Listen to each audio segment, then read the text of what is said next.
하나님은 공동체다, 하나님은 공동체다라는 제목으로 하나님의 말씀을 나누고자 합니다. 오늘 본문 말씀 히브리서 10장 19절에서 25절을 이 말씀을 온전히 이해하려면요, 먼저 휘장이 무엇인지 알아야 합니다. 휘장과 지성소가 무엇인지 알아야 한다는 거죠. 휘장은요, 성소와 지성소를 나누는 구분선이에요. 경계선입니다. 알고 계시죠? 지극히 거룩한 이 지성소를 들여다보지 못하도록 가리는 베일을 말해요. 베일. 이것이 휘장.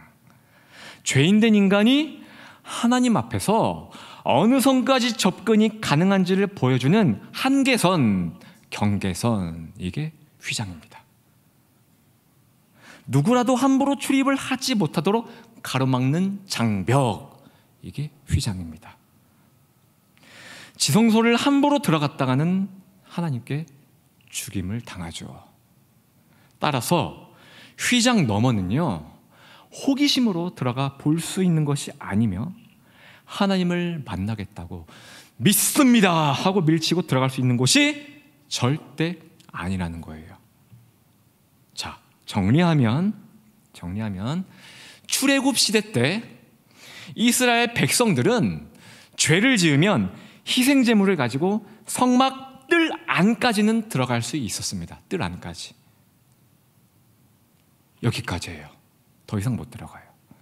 그 다음 그 백성들을 대표하는 제사장들은 날마다 지성소 전까지 있는 그 성소에서 날마다 봉사의 일을 담당했습니다. 그게 제사장이에요. 자, 그러나 잘 들으세요. 그러나 제사장들조차도 휘장 앞에서는 더 이상 진입할 수 없었다는 거예요. 휘장 넘어 있는 그 지성소는요, 죄인된 인간이 결코 출입할 수 없는 곳이지만 1년에 딱 한 번 대제사장, 그냥 제사장이 아니에요. 앞에 대가 붙죠. 대제사장에게만 출입을 허용했어요. 날마다? 아니요. 1년에 딱 한 번 대제사장만. 어마어마하게 무시무시하고 거룩한 곳이 바로 지성소라는 거예요. 하나님은요, 이 지성소 출입에 대하여 모세를 통해 그 형 아론, 대제사장 아론에게 이렇게 말합니다.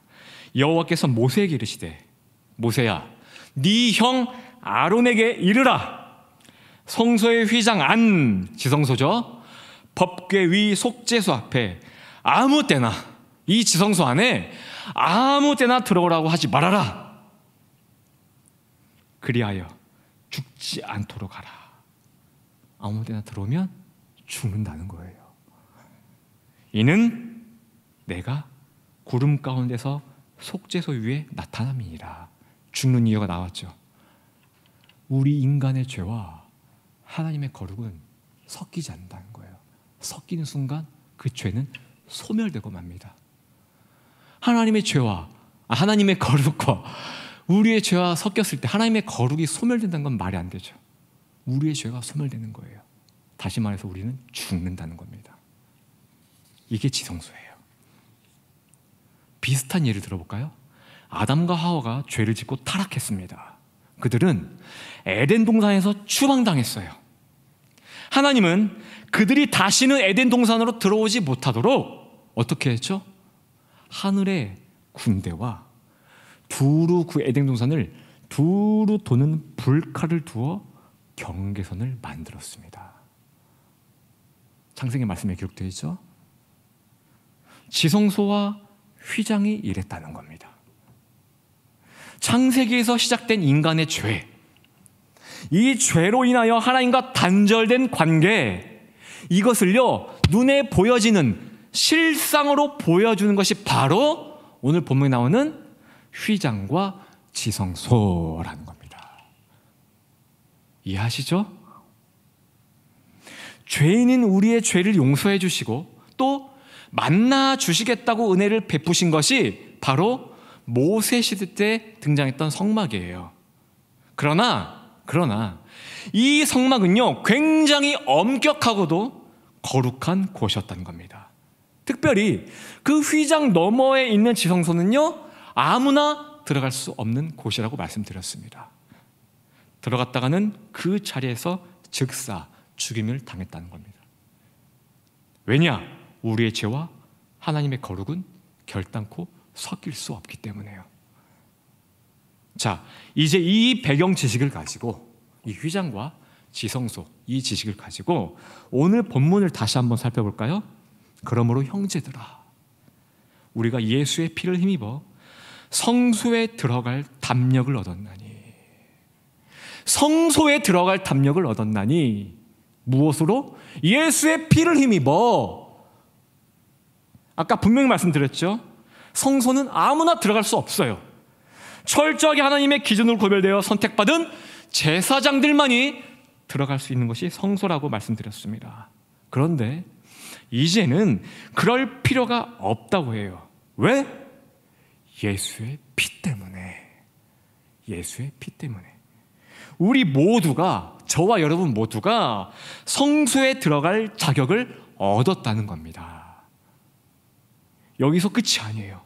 더 놀라운 것은, 더 서프라이즈한 것은 1년에 딱 한 번 대제사장만 출입할 수 있다는 하나님의 임재가 있는 매우 엄격한 그곳, 지성소. 그 지성소의 구분선, 경계선, 뭐라고 했죠? 휘장. 본문 20절 말씀이죠? 그 길은 우리를 위하여 휘장 가운데로 열어놓으신 새로운 살길이요, 휘장은 곧 예수의 육체니라. 예수께서 십자가에 달려 숨을 거두시자 어떤 일이 발생했습니까? 기억하십니까? 하늘이 어두워지고 땅에 지진이 나고 마지막으로 휘장이 찢어졌다는 거예요. 기억하시죠? 휘장이 찢어졌다는 겁니다. 이 휘장이 예수의 육체라는 거예요. 이것이 우리에게 무슨 의미를 줍니까? 대제사장만이 1년에 한 번 출입했던 매우 엄격하고 거룩한 지성소, 하나님이 계신 영광의 자리, 이 자리를 가로막고 있던 휘장이 이제 찢어졌으니 예수의 피를 힘입은 자들아, 모두 하나님의 임재가 있는 그 지성소로 나아오라. 이 말씀이라는 겁니다. 어려우세요? 최대한 쉽게 제가 지금 설명드렸는데, 에덴 동산을 예로 들면 에덴을 지키고 있던 하늘의 군대와 두루 도는 불가들이 소멸되어 없어졌다는 거예요. 다시 에덴으로 들어오라는 겁니다. 휘장이 찢겨졌으니까 지성소에 모두 들어오라는 거예요. 이제 하나님의 임재가 있는 곳으로. 이 말씀들을 다시 정리해 볼게요. 우리의 죄로 인해 하나님과의 단절된 관계가 예수께서 찢기심으로 회복되었다는 겁니다. 구분선, 하나님과의 경계선, 이것이 사라졌다는 거예요. 예수로 인해서, 예수의 피로 인해서 저와 여러분은요, 하나님과 커뮤니티, 공동체를 이루게 되었다는 사실이에요. 아멘. 하나님과 공동체를 이룬 우리가 이제 할 일이 무엇입니까? 본문 말씀 22절에서 25절까지 기록되어 있습니다. 제가 정리할게요. 악한 양심으로부터 벗어나 맑은 물로 씻음을 받았으니, 예수의 피로 이제 우리는 씻음을 받았으니 예수의 마음과 그 예수를 향한 온전한 믿음으로 지성소에 있는 하나님께 나아가라 라는 말씀이에요. 또한 이 은혜를 주신 예수를 붙들고 그 예수를 향한 그 믿음이 흔들리지 말도록 굳건히 붙들라는 겁니다. 여기까지가 23절까지의 말씀인데, 언뜻 보면 개인의 신앙생활 지침인 것처럼 보일 수도 있습니다. 자, 그러나 지금부터 잘 들으세요. 그러나 오늘의 핵심 구절 24절과 25절을 보세요. 서로 돌아보아. 사랑과 선행을 격려하며, 그 다음 모이기를 패하는 어떤 사람들의 습관과 같이 하지 말고 오직 권하여 그 예수의 날이 가까움을 볼수록 더욱 그리하자. 자, 이제 저를 보세요. 이게 바로 커뮤니티, 공동체의 신앙생활이라는 겁니다. 이해하시겠죠? 예수께서 자신의 몸을 휘장처럼 찢으신 이유, 나 혼자 김한성만 잘 믿고 천국 가라고 찢기신 게 아니라는 거예요. 나 김한성 혼자만 편하게 신앙생활 하다가 천국 가라고 찢기신 게 아니라는 겁니다. 나 김한성 혼자만 예배하고, 나 김한성 혼자만 기도하고, 나 김한성 혼자만 선교 가라고 예수께서 찢기신 게 아니라는 말씀이에요. 그게 오늘 히브리서 10장 말씀입니다. 공동체 속에 들어가서 사랑과 선행으로 격려하며 서로 돌아보라는 뜻입니다. 모이기를 패하는 어떤 사람들의 습관과 같이 하지 말고 모이기를 힘써 하나님의 커뮤니티, 공동체를 이루라는 말씀이에요. 이것이 바로 천국의 모형이요, 하나님의 백성들이 지켜야 할 신앙이라는 것이죠.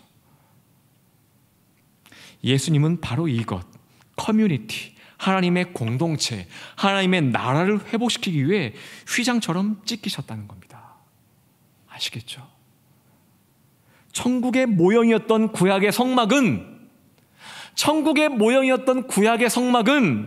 하나님과 우리 사이가 엄격하게 분리된 모습이었지만, 이제 예수께서 그 예수의 피로 말미암아 천국의 모형인 성막은 이제 달라졌다는 겁니다. 하나님과 우리 사이는 커뮤니티, 공동체를 이루었다는 겁니다. 경계선이 없어졌다는 거예요. 예수의 피로 이렇게 리뉴얼됐다는 겁니다. 결론적으로 하늘문이 열리고 하늘의 뜻이 우리에게 임하면 우리의 신앙은요, 개인에서 공동체로 바뀌게 된다는 말씀이에요. 태초에 하나님이 아담을 지으시고 이렇게 말씀하셨죠. 혼자 있는 것이 보기 좋지 않네, 하나 더 만들자. 그래서 돕는 대필 하와를 만들었습니다. 아담과 하와는 가정을 이루게 되고 생육하고 번성하라는 그 아버지의 말씀에 순종하여 가정을 이루고 지역을 이루고 공동체를 이루고 사회를 이루고 이스라엘 나라 국가를 형성한 거예요. 이것이 하나님의 뜻입니다. 자, 또 하나님은요, 인간을 만드시면서 자신을 어떻게 표현했죠? 우리가 우리의 형상을 따라, our, us, 개인이 아니라는 겁니다. 커뮤니티. 하나님은 우리라는 공동체를 이루어 사역하셨다는 겁니다. 믿음, 소망, 사랑, 이 세 가지는 항상 있을진데 그 중에 제일은 사랑이라. 사랑이 빠진 것은 다 가짜라고 하죠. 하나님은 자신의 독생자 예수에게 우리 모든 죄를 다 뒤집어 씌웠습니다. 그리고 죄인의 모습으로 십자가에 매달았어요. 자신의 아들을. 그 아들이 엘리 엘리 라마 사박다니, 아버지 어찌하여 나를 버리셨나이까, 울부짖을 때에도 외면하셨다는 겁니다. 결국 우리의 죄와 함께 예수님은 죽음을 맞이했어요. 그 예수의 십자가 사건을 통해 우리가 무엇을 알 수 있는 거죠? 무엇을? 하나님이 우리를 이토록 사랑한다는 거. 하나님이 우리를 이처럼 사랑한다는 거. 그래서 믿음, 소망, 사랑 중에 사랑이 제일이라는 겁니다. 사랑이 없으면 모든 것이 헛되다는 거예요. 하나님은 우리가 거저받은 이 사랑을 사람들에게 나눠주기를 원한다는 겁니다. 그러기 위해서 우리가 어떻게 할까요? 제가 왜 생뚱맞게 지금 사랑 얘기를 했을까요? 사랑은요, 나 혼자 할 수 있는 게 아니에요. 개인의 신앙으로 이룰 수 있는 게 아니에요. 사랑의 사역은 공동체 속에 들어가야 할 수 있다는 말씀입니다. 마가의 다락방에 성령이 오셨죠? 많은 사람들이 성령 충만을 받았습니다. 이때부터 처음으로 방언으로 말하고 안진뱅이가 일어나는 놀라운 기적들을 사도들이 체험했습니다. 그보다 더 본질적인 변화가 무엇입니까? 예수께서 십자가에 달리신 사건으로 모두가 뿔뿔이 흩어져 두려움에 사로잡혀서 모두가 뿔뿔이 흩어져 개인주의 생활을 한 그들이 성령 충만함을 받자 교회라는 공동체를 이루었다는 거예요. 이게 초대교회입니다. 모이를 힘써 기도하고 예배했다는 겁니다. 이것이 바로 예수의 피로 말미암아 뒤바뀐 천국의 모양이라는 겁니다. 초대교회는요, 로마 제국으로부터 정말 많은 핍박을 받았습니다. 이후 기독교 역사적으로 보면, 교회사를 보면요, 공동체로 모인 교회는 정말 이루 말할 수 없을 핍박을 계속해서 받아왔다고 기록하고 있습니다. 그러나 예수의 피로 모인 공동체는요, 핍박이 가해지면 가해질수록 더 강력하게 쓰임받고 쭉쭉쭉 뻗어 나갔다는 거예요. 부흥했다는 겁니다. 그 예로 하나만 예를 들어볼까요?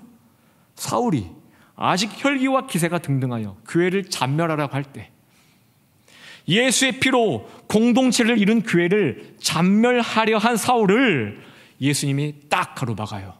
다메섹에서 딱 가로막습니다. 그리고 그 혈기와 기세가 등등한 공동체를 잔멸하려고 하는 그 사울을 예수님이 어떻게 뒤집어 버립니까? 어떻게? 교회라는 공동체를 세우는 사역자로 삼아 버렸다는 거예요. 굉장하죠? 하나님은 예수의 피로 모인 공동체를 이렇게나 보호하시고 이렇게나 끔찍이도 아끼시고 기뻐하신다는 거예요. 예수님의 주기도문 기억하시죠? 뜻이 하늘에서 이룬 것 같이, 이미 이룬 것 같이 땅에서도 이루어지이다. 우리는 천국의 뜻을, 그 하늘의 뜻을 이 땅에 이루고 살아야 합니다. 공동체는 하늘의 모형이에요. 하늘의 뜻의 모형입니다. 공동체는 천국의 뜻입니다. 계시록을 보십시오. 요한이 본 환상, 개인이 없습니다. 다 군대, 주의 백성들, 순교자들, 사도들, 마귀에게 굴복하지 아니한 자들, 다 뭐예요? 복수예요. 공동체라는 거예요. 그러므로 우리는요, 개인 신앙이 아닌 공동체의 신앙생활을 하는 것이 건강한 신앙이며 이것이 하나님이 원하시는 신앙이라는 겁니다. 하나님이 기뻐하시는 삶을 추구하고 성경적인 용어들을 막 사용해요. 믿음의 사람처럼 행동하기는 하는데 항상 나 혼자라면, 나와 하나님밖에 없다면 이것은 가짜입니다. 병들었다는 거예요. 나는 하나님하고만 상대할 거야. 이것이 올바른 신앙이라고 착각하는 사람들 생각보다 주변에 굉장히 많습니다. 사람과의 관계 속에서 사랑하기 위해 속이 썩고 수고하고 양보하고 희생하는 이 모든 것을 다 이 땅의 부질없는 일이라고 생각하는 사람 굉장히 많다는 거예요. 예수를 믿고 사랑하지만 공동체에는 속하지 않은 가나안 성도, 다시 말해서 거꾸로 말하면 안 나가 어디를? 교회를. 안 나가 성도가 굉장히 많다는 겁니다. 사랑하는 성도님들, 성경을 보세요. 제 말이 아닙니다. 제발요. 드라마 저는 안 보라고. 저도 드라마 많이 봅니다. 드라마 보는 만큼, 드라마에 열정을 쏟는 만큼 제발 성경을 좀 보세요. 성경 좀 보세요. 고린도 전후서는요, 고린도 교회 성도들을 향한 바울의 편지예요. 이건 알고 계시죠? 아주 막대먹고 꼴통에 개념은 밥에 말아 잡순 성도가 고린도 교회 성도들이에요. 왜 고린도서라고 안 할까요? 왜 고린도 전서 후서라고 할까요? 왜 전서와 후서로 길게 나누어 놨을까요? 왜 이렇게 내용이 길죠? 그렇지 않아도 성경이 빡센데? 이 꼴통들 때문에요. 바울은 이 꼴통들 때문에 고민하고 속 썩고 수고하면서 이들을 살리고자 이렇게나 긴 내용의 편지를 썼다는 거예요. 아시겠습니까? 꼴통들을 향한 바울의 수고가 과연 헛된 일입니까?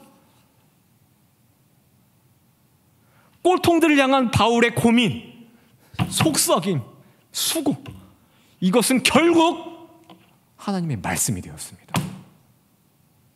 성경이 되었다는 거예요. 하나님의 감동으로 지어진 성경은요, 사람들과의 관계 속에서 속이 썩고 수고하고 고민하고 희생하고 쥐어 터지고 마음 상하는 과정에서 나온 것임을 기억하시기 바랍니다. 사람들 때문에 수고하는 일은 하늘의 뜻이에요. 이것이 예수의 피로 뒤바뀐 천국의 모형이라는 겁니다. 공동체 속에 들어가 사람들로 인해 수고하는 일, 이것이 천국이라는 겁니다.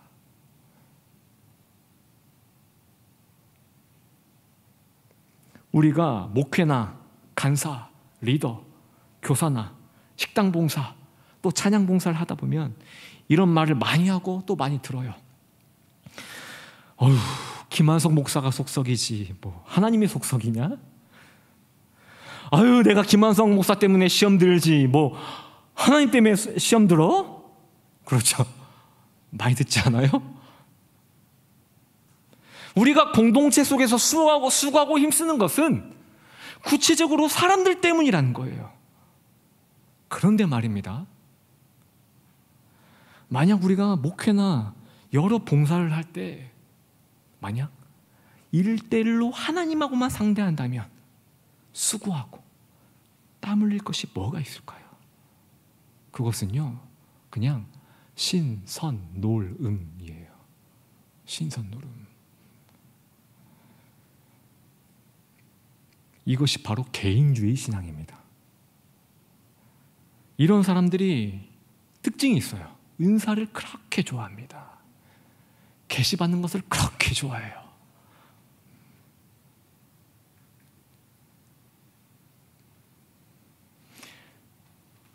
많은 사람들에게 이렇게 신선 노름을 한다면 어떻게 될까요? 오직 하나님하고만 1대1로 사람들하고는 섞이지 않은 채로 말이에요. 이것이 가짜겠죠. 예수님은 바로 이런 자들을 향해서 이 불법을 행하는 자들아, 나는 천국을 그렇게 만들지 않았다. 내게서 떠나 지옥불로 들어가라 말씀하신다는 거예요. 왜냐? 이들은 찢어진 휘장을 지나 하나님의 임재가 있는 지성소에, 그 공동체, 그곳으로 들어가지 않았다는 겁니다. 예수의 피를 거부한 자들이에요. 예수의 피로 회복한 공동체라는 하늘의 뜻을 거부했다는 겁니다. 이런 자들은 다 가짜라는 겁니다. 율법에 능통한 학자가 예수님, 어떻게 해야 우리가 구원을 받을 수 있습니까? 큰 계명이 무엇이냐? 목숨과 마음과 뜻을 다하여 내 하나님을 사랑하고, 둘째로는 내 이웃을 내 자신처럼 사랑하라 하셨습니다. 네 말이 옳도다. 어깨 하면서, 그래, 내가 모세오경을 다 외우고 있고 다 암송하고 있고 금식하고 뭐하고 하니 뿌듯해가지고, 그러면 누가 제 이웃입니까? 예수님 말씀하시죠. 어떤 사람이 예루살렘에서 내려오는데 강도를 만났어. 그 강도가 그 사람의 옷을 다 벗기고 구타를 해서 죽기 직전이야. 그때 신앙으로 정말 말씀과 거룩으로 잘 입혀진 구원을 얻은 것처럼 보이는 제사장 그리고 레위인들이 지나가는데, 그 죽어가는, 피를 철철 흘리며 나체로 죽어가는 그 사람을 보고 그냥 무시하고 지나갔어. 그리고 뒤이어 내가 택하지 않은, 이스라엘 사람이 아닌 내가 택하지 않은 사마리아 사람이 와서 그 사람을 보고 옷을 입혀주고, 뭐였죠?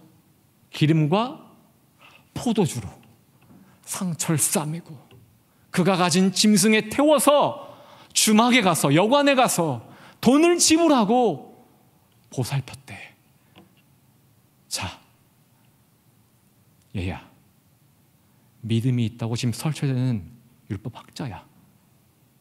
누가 하나님의 이웃이겠느냐? 찍소리도 못하는 거예요. 이게 지금 무슨 말씀입니까? 신앙은 하나님과 1:1 개인 신앙이 아니라는 말씀을 하고 싶은 거예요, 예수님은.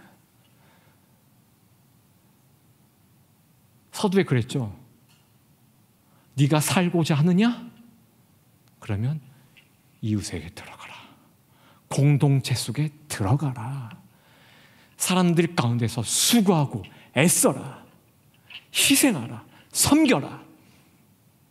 그러면 살 것이니, 그리하면 구원을 얻을 것이니. 신앙은 1:1 개인 신앙이 아니라 공동체 신앙이라는 겁니다. 아멘.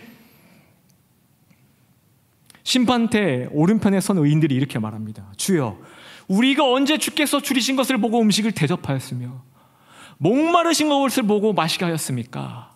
어느 때에 나그네 되신 것을 보고 영접하였으며 헐벗으신 것을 보고 옷 입혔나이까? 어느 때에 병드신 것이나 옥에 갇힌 것을 보고 배웠나이까? 이에 예수님이 답변하시죠. 내가 진실로 너희에게 이르노니 너희가 내 형제 중에 지극히 작은 자 하나에게 한 것이 곧 내게 한 것이니라. 보십시오. 여기도 이렇게 기록되어 있잖아요. 신앙생활은 하나님과 나 1:1이 아니라는 말씀입니다. 하나님이 원하시는 신앙생활은 공동체 속에 들어가서 사람들을 위하여 수고하고 속 썩고 희생하고 섬기는 것. 그들에게 한 수고가 곧 예수님께 한 것이고, 이 수고를 한 자만이 오른편에 설 수 있는 것이고, 이 수고를 한 자만이 하나님의 자녀로서 천국에 들어갈 수 있다는 말씀이에요. 이것이 예수의 피로 이루어진 커뮤니티, 공동체, 교회라는 겁니다. 그래서 우리 홍대 새교회는 날마다 예배라는 공동체를 이룬다는 겁니다. 아멘. 아멘 소리가 작아요. 우리 교회인데. 아멘. 아멘. 네. 그래서 우리 홍대 새교회는 기도 모임이라는 공동체를 이루게 된다는 거예요. 성교라는 공동체를 이루게 된다는 겁니다. 오늘 주신 말씀 붙들고 바울처럼 공동체 속에 들어가 사람들을 위해 수고하는 분들이 되기를 바랍니다. 그 수고는 결코 헛되지 않을 것이며 예수님이 의인을 향하여 칭찬하셨던 것처럼 여러분에게도 동일한 칭찬과 축복의 말씀을 해주실 것을 믿으시기 바랍니다. 우리 사랑하는 성도님들이 어딜 가시든 밟고 서 있는 그 땅에 예수의 공동체가 세워지기를 바랍니다. 예수님이 말씀하신 주기도문이죠. 그 하늘의 뜻을 이 땅에 이루고 사시길 예수의 이름으로 축원합니다.